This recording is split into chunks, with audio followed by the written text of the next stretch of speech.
Nakakatulala. Nakakatulala. Kiss! Kiss!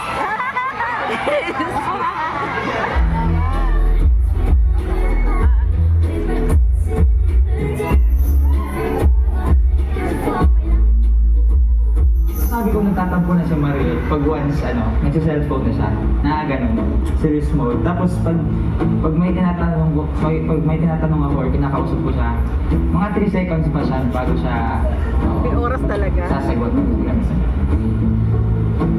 Ako naman, hindi ko naman pinitrigger din. So, pinapakalma ko lang din muna. Hindi ko din siya pinapansin. Kaya tumatagal siguro yung ang tawag dyan. Hindi away. Ay, nag-aaway. Hindi pagpapansinan. Kaya tumatagal siya. Kasi hindi ko din siya kinakausap. Kaya ganun. Siya na lang tumatagal. Siya na parang nafe-feel ko na nagiging uncomfortable na siya. Pero siya pa din yung nangingiliti ganyan. Para ay, kiliti! Tapos parang, ano sinasabi niya lagi? Parang pag gano'n niya, uy, umayos ka na, ganyan. Since magka-work kasi Tapos kami. ginaganon niya ako.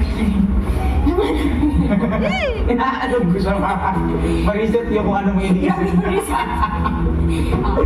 Ganun. Hindi naman, may mga times na nahihit niya yung mga weak points ko. Tapos, hindi naman na-offend, pero parang mapakasal. nag-relax ko niya. Talaga. Ganun. Mga light lang talaga. So, wala naman sa amin yun. Tapos at the end of the day, parang pag nag-uusap na kami, sinulmagan kami ng thoughts. Ganyan. Yan eh.